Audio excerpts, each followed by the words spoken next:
Hi there, I'm Duke, and welcome to my channel. On this channel, for the past year, I've been covering mainly two different video games, Mount & Blade Warband and Mount & Blade 2 Bannerlord. Now, if you're not new to this channel, you already probably know a lot about these games because you already subscribed, and I appreciate it. But maybe you're also completely new to these games, and you're just looking for an answer to the title of this video. This video is for the latter. Maybe you've seen gameplay elements here and there. Maybe you have a friend that's been talking about those games for a while. And from what you've seen so far, it looks really awesome, but also, if it's so awesome, why haven't you really heard of it before? These games certainly aren't AAAs, and if you look up medieval RPGs online, chances are you're far more likely to come up upon Skyrim or The Witcher or even Assassin's Creed before you stumble on Mount & Blade. So just what the heck is Mount & Blade? What are these games? What are they about? Is there a story? What's the appeal? Well, sit back and I will tell you. And while you're at it, if you enjoyed the video, you can support me with a like and subscribe. Now, onto the video.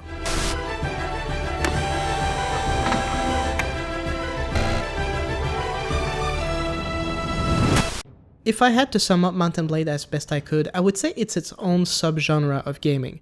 Is it like Total War, leading armies into battles, conquering the world? Yes. But is it an RPG where you create your character, level up, get new gear, and manage your inventory?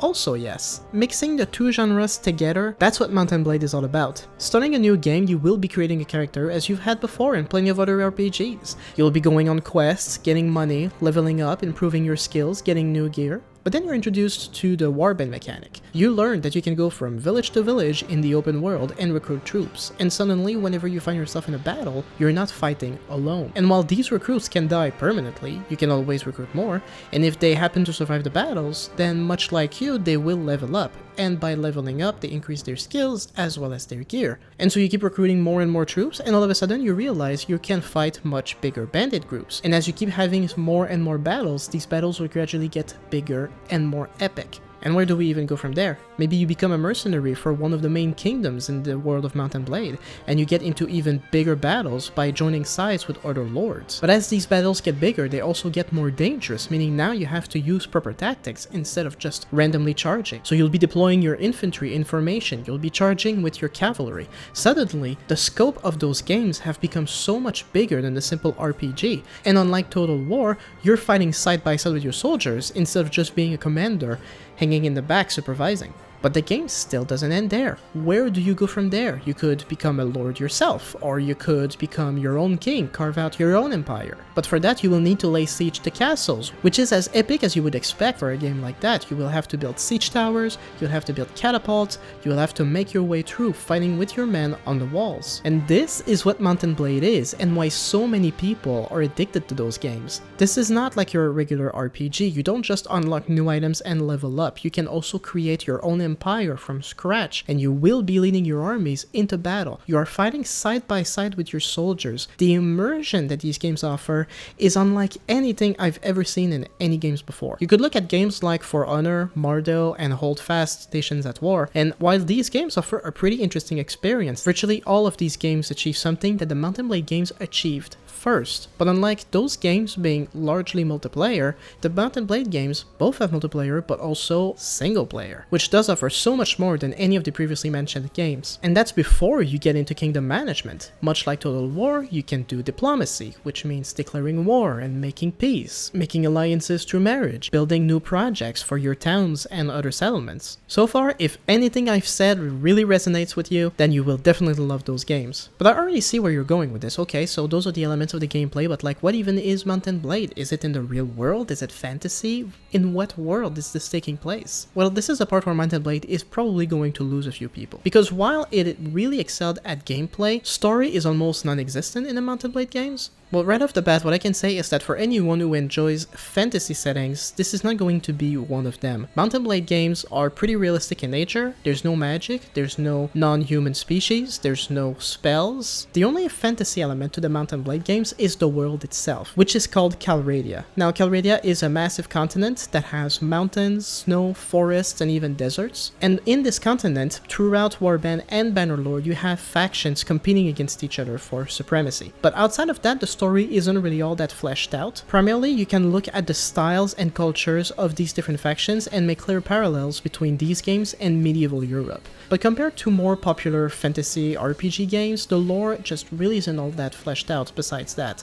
The only thing we know in warband is that the continent of Calradia used to be unified under a Calradian empire, but it collapsed over 200 years before the game. What this empire was about, we don't really know, and how it collapsed, we don't really know either. But then with the release of Mount & Blade 2 Bannerlord, which is set 200 years before warband, we get to actually witness the collapse of this empire. And if you look at the style of this empire, you can clearly see that they're the Romans, or more accurately, the Byzantine Empire, and that they're on the verge of collapse from all the neighbors. And from these neighbors, you can see the Khuzaits, which is supposed to look like the Mongolian horde. You got the Sturgians to the north, which are similar to the Vikings. And to the left, you have the Vlantians, who are basically a mixture of the Franks and periods of that time period. But that's also where, in contrast to Total War, who gives you a clear historical setting, or Warcraft that gives you a lot of lore preceding the games, there's just not that much background story to Calradia at all. In fact, you can look at any of the given factions, and you might pick one over the other to support or to join culturally, based on your own preferences, but it is never established in any of the Mount & Blade games whether there's a good guy or a bad guy. They're all kings fighting each other, and you, the player, have a choice to join either of them or none of them. It's up to you. So on the other hand, this is something that can make Mount & Blade interesting to some people. While there isn't much of a story to begin with, the story is what you make it out to be. While you start your character, you can start anywhere, you can give yourself any background that you want, and from there you can do whatever. Like I said, you can join a king, or you could become your own king. You could become a psychopath that just raids villages and execute every lord they come across. It's all up to you. And it's not to say that you can't get invested in the story that you will be creating for yourself, because you absolutely can. But the game does give you a lot of freedom, and this lack of clear direction can probably discourage some people at first. And again, if you're into multiplayer, Bannerlord has all the online servers, you will never get bored. But in the end, I will re-emphasize this one main part. The battles and the sieges are so immersive, I don't think anything comes even remotely close when it comes to medieval games right now. It's cinematic, it's epic, and it's just so much damn fun. For that alone, the Mount & Blade games deserve so much more praise and credit. And that's before we get into modding. Now, if you were not familiar with the Mount & Blade games until now, that's one thing, but if you're not familiar with mods, oh boy.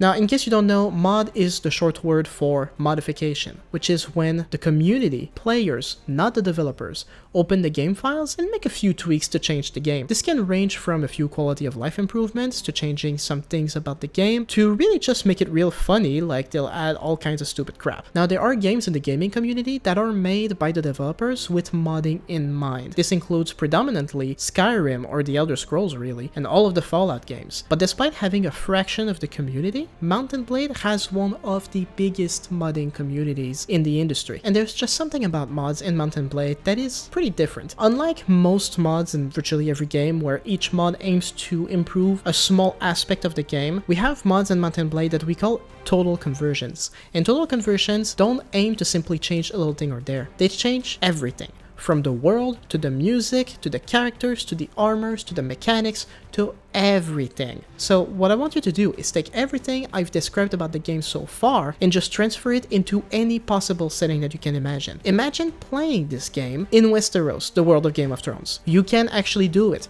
Lord of the Rings, same thing. You can experience all of Lord of the Rings via a mod. What about doing it in a zombie apocalypse? What about putting it in the Wild West, or World War I? Or the Roman Empire, or feudal Japan? The possibilities here are absolutely endless. So you take everything that's so appealing about Mount & Blade games, which is this interesting mixture of Total War and your classic RPGs, and then you can basically transfer that anywhere.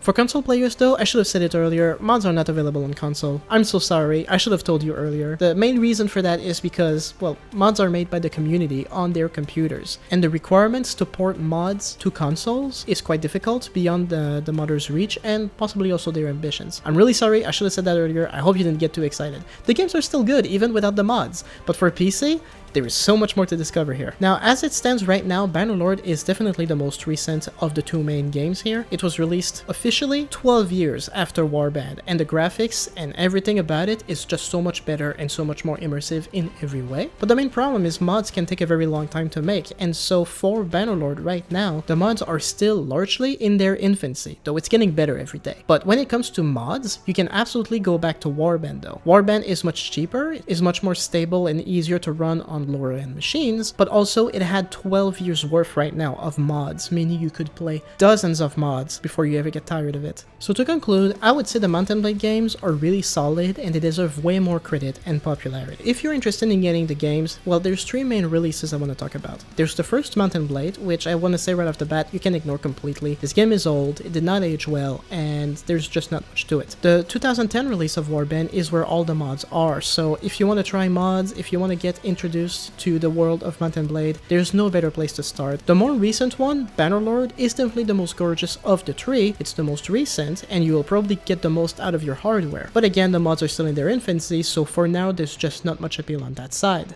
Regardless, if you're going to be buying either game and want to find out how to install mods and try them out, I got some good news for you. I've got tutorials for how to install mods on both Warband and Bannerlord on my channel, link in the description. And if you go on my channel, you can find tons of recommendations for either game on what mods to play. And if you're thinking of buying Bannerlord but have no idea what you're doing, well, more good news. I'm gonna start working on a series of tutorials for how to playing Bannerlord for newbies. I'm gonna be talking about character creation, for when to start a warband and some tricks for how to do it, as well as some long-term strategies for how to become a king yourself. So if those tutorials interest you, I suggest you subscribe so you don't miss out on them. And while you're at it, you can join my Discord server to interact with me more directly, as well as find other fans of the games to hang out with. But anyway, thank you for watching. I hope you enjoyed the video. I hope this answered all of your questions. If it did not, feel free to ask me questions in the comments and I'll do my best to answer them as best I can. That's about it for today, so I hope you enjoyed the video. If you did, remember to subscribe. Thanks again for watching, and I'll see you next time.